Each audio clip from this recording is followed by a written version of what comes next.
Good morning. මගේ YouTube channel එකට හැමෝම ගොඩාරියක් ආදරෙන් පිළිගන්නවා. ඉතින් අද මම ඔයාලව එක්ක යන්න හදන්නේ කොහෙද දන්නවද?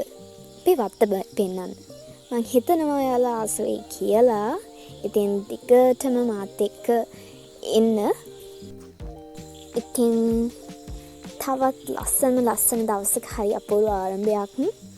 උදේම අද ලස්සනට ඉර පායලා තිබ්බත් පොඩ්ඩක් දැන් නම් පොඩක් වහින්න වගේ.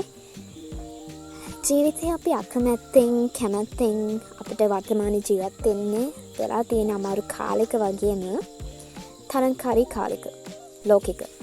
මේ හින්දාම අපිට එක හැල්මේ අපිට තුවාල වෙලා සිද්ධ වෙලා තියෙනවා.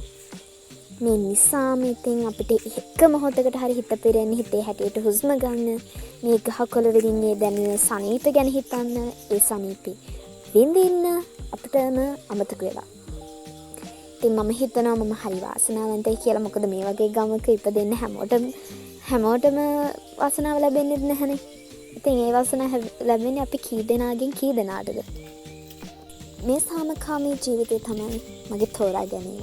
ඉතින් මේ හැඩියාව ඇතුලේ දවස ගලා යන්නේ අරමුණක් ඇතුව. ඒ වගේම ලස්සන නිදහස් පරිසරයක. හිතන්න පොඩ්ඩක් මේ වගේ පරිසරයක හැමදාම උදේට නැගිටිනකොට දැනෙන ෆීලින් එක, ඒක නම් කියලා වැඩක් නැහැ. කිසිම වාහන සද්දයක් නැහැ, කිසිම ഘോഷාකාරී සද්දයක් නැහැ. උදේම එක කුරුල්ලන්ගේ එක සත්තුන්ගේ සද්දවල් එක්ක අතරම මේක දිව්‍ය ලෝකයක්. මේක තමයි මගේ පළවෙනි වීඩියෝ එක. ඉතින් මම අද ඔයාලව එක්කන් යන්නේ අපේ දෙලුම් වගාවයි අපේ අම්මගේ ඊරිඟු වගාවයි බලන්න. ඉතින් මේ තියෙන්නේ දෙලුම් වගාවේ වත්ත පහළම තියෙන කොටස.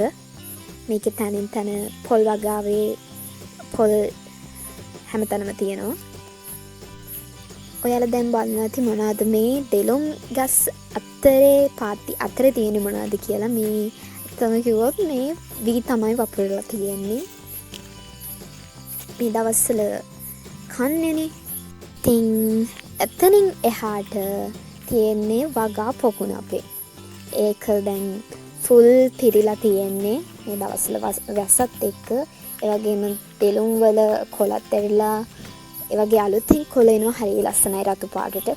මෙතනින් එහාට තවත් කොටසක් තියෙනවා පොල් එක්ක තියෙන කොටසක්. ඒ පැත්ත ඇත්තම කිව්වොත් කැලේ වෙලා.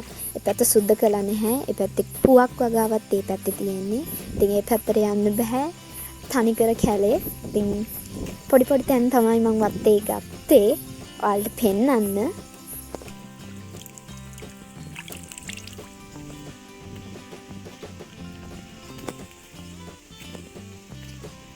ඊළඟට මං ඔයාලව එක්කන් යන්නේ එහා පැත්තේ තියෙන ගලට. එතන ගලේ ඉඳන් පේන view එක මම ඔයාලට පෙන්නන්නම්.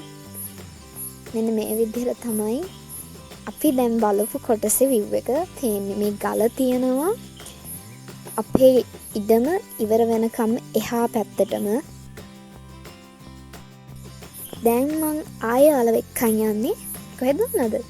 අපේ අම්මගේ ඉරිඟු වගාව බලන්න. ඕක තමයි ඔන්න පේන්නේ. ඕක තමයි අපේ අම්මගේ ඉරිඟු වගාව. ඇත්තටම කිව්වොත් මෙතනින් එහා පැත්තට තියෙන රක්ෂිතය. හැබැයි දැන් රක්ෂිතයක් කියන්නේ නැහැ. පුංචි කොටසක් තියෙන. මොකද මිනිස්සු හේන් වගාවට එළපෙහිලි කරලා පොඩි කොටසක් තියෙන්නේ. ඉතින් මෙහෙ මිනිස්සුන්ට සත්තුන්ගෙන් නම් අඩුපාඩුවක් නැහැ. විශේෂයෙන් මොණරුන්ගෙන්, රිලව්ගෙන්, ගිරව් එක සත්තු. ඉතින් වගාවට හානි වෙන සත්තු ගොඩාක් ඉන්නවා. ඉතින් දන්නවනේ ඒ වගේ සත්තුන්ගෙන් වෙන දේවල්. ඉතින් මෙතනින් එහා පැත්තට තියෙන්නේ ඔය පෙන්නුවේ අඹ වත්ත. එතනින් එහාටත් තියෙනවා. ඒ තියෙන්නේ කජු වත්ත. ඔයාලා හිතන්නේ මොකක්ද? මම වාසනාවන්ත නැද්ද මේ වගේ ගමක ඉපදෙන්න? මේ ඉන්නේ ඉතින් මම. ඉතින් මට කියන්න අමතක වුණානේ මේ තමයි සියඹලා ආණ්ඩුව. සියඹලා ආණ්ඩුවේ ගමක අපේ වත්තට ඉතින් ගල් වලින් නම් අඩුවක් නෑ. ගල් ගස් කොළන් බලන හැම තැනම ඔන්න ඔය වගේ තමයි තියෙන්නේ. මේ තියෙන්නේ දෙළුම් වගාවේ ගෙට පිටිපස්සේ තියෙන කොටස. මේ අතරේ වගා කරලා තියෙන මං හිතන්නේ කුරක්කන් මට මතක විදිහට.